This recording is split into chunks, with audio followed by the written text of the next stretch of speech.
2, 1, go.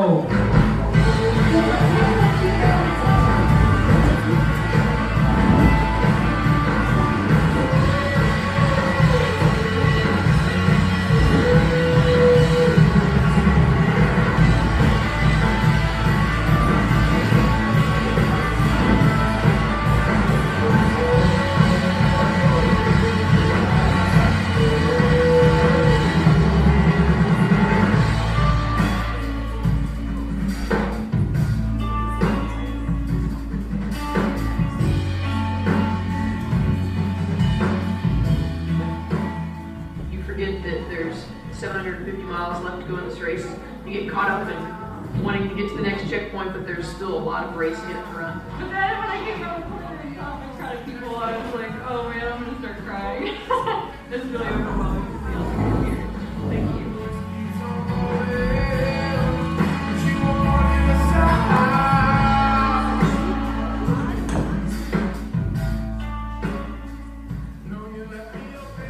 Look at the dogs, like just how amazing they are. You know, they're just incredible. We stopped a couple of times and going up the hill, I'm like, I better give them a break. And they stopped and they just kind of looked back like, all right, man, you need a break. Like, sit your candy ass down, but let's keep going.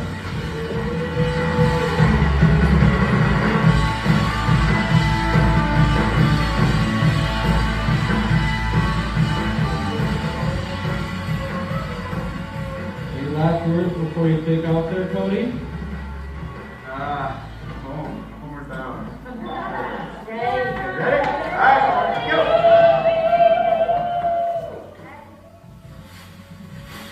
So we, first half is survival course, second half is, you know, have a good run. The long clip like this.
It's a good truck to throw dogs in.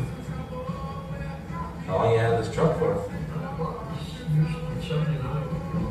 That was the year I was born.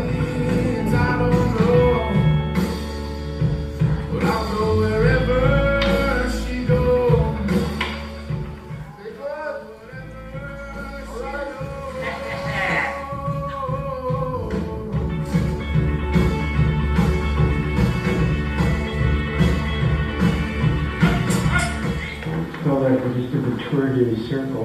Yeah, that. Never even realized circle had so many hills.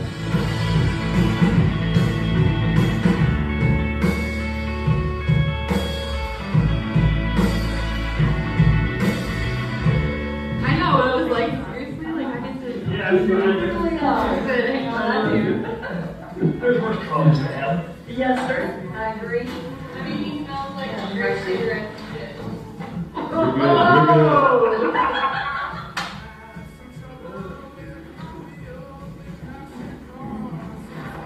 You trouble with anybody? Hello. Nice to go and actually grab a shower. I'm well aware of just how much I smell at the moment, so I'm looking forward to getting a shower before I meet the mushers, and it's relaxing with Louise and Chris who's been over here handling for us.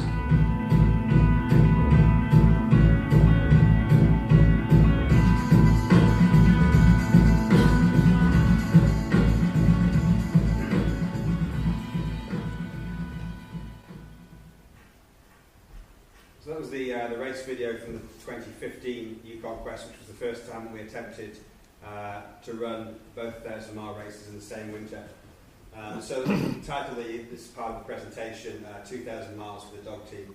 I'll talk about it a bit as we're going through the presentation, but the way things worked out with the Quest and Iditarod, it turned out that the Quest ran from Whitehorse to Fairbanks. They changed the race start for the Iditarod that year, and so the Iditarod went from Fairbanks to Nome. So we were effectively running from Whitehorse to Nome on the Bering Sea coast.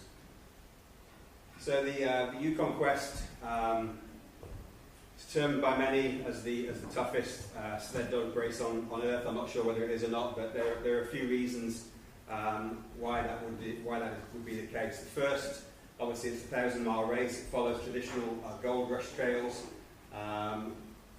The start alternates between Whitehorse and Fairbanks. So in 2019, we'll be starting in Whitehorse.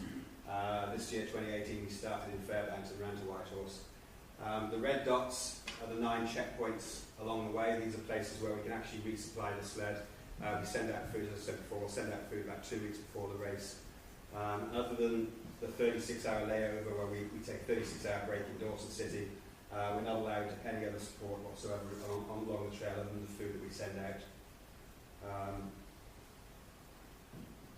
One of the other reasons, sorry, I'll just jump back, the distances between the checkpoints are one of the reasons why the race is thought to be pretty tough. You end up doing a lot of running on your own with no support whatsoever.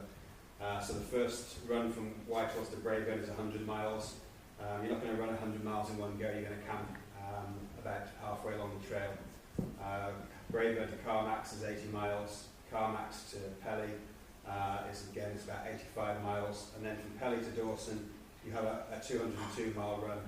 And you have to leave Pelly with enough food and enough equipment in your sled to get to be on the run for at least 2 full days without any support whatsoever.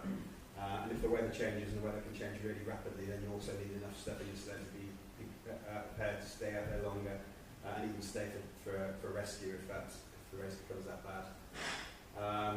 Again, probably one of the most difficult parts of the race psychologically is from Dawson to Circle City. Up to this point, our handlers have been travelling with us along the road. And although they can't do anything to help us in the checkpoints, they'll be in the checkpoints to boost our morale and chat and talk to us. At Dawson City, we head onto the Yukon River. Although there's a road system here, this road is completely closed in the winter. And so we're running effectively 300 miles to Circle, and our handlers are driving in the opposite direction to try and drive around here to get to Circle before we do it. So we have a 300-mile run, and they have about a 2,000-mile drive to get around that distance there. In some pretty nasty conditions. And it's always a race to see who's going to actually make it to Circle first. And so far, Louise has always got there before me, just about, I think the first year was something like 10 minutes, I think, or something along those lines. It was close. So you have these long distances. So 140 miles here, this is 160 miles, all on the river, really unsupported. The race starts to compress a bit towards the end. It's an 85-mile run from Circle to Central. But you're on an area called Birch Creek. 65 miles is on this creek, and it's renowned for being 10 degrees colder than anywhere else. So it's minus 40 in Circle, it's going to be minus 50 in Birch Creek, and it's not a pleasant place to be, and it's not a pleasant place to camp, but you can't do that run in one go, so you end up camping on the creek in pretty cold conditions. Central to mile 101 is only 35 miles, but there's something in between, which makes that a bit of an obstacle. 101 to Two Rivers, again, that's only about 40 miles, but again, there's a mountain peak in between we have to go over. And then we have 80 miles from Two Rivers to the finish. And so another reason that the race is considered as pretty tough is we have to go over four summits. And on all 4 summits, you're above the tree line, so you're completely exposed for different lengths of time. King Solomon's Dome is the highest point on the race, but probably the easiest to get over. You're only above the tree line for maybe a mile. American Summit, you're completely above the tree line for about 2.5 miles. And you'll see some photographs later on. It's an unpleasant place to be when the weather changes. The point of the race, which always gets the most attention, is Eagle Summit. And again, we'll see some photographs of that shortly. It's an extremely steep slope to climb up. You come out of the tree line and you have about a quarter of a mile climb up to a plateau. You run on a plateau, then you have a real steep climb up onto the final part of the summit. and you're above the tree line probably for 4 or 5 miles before you drop back down into the next checkpoint.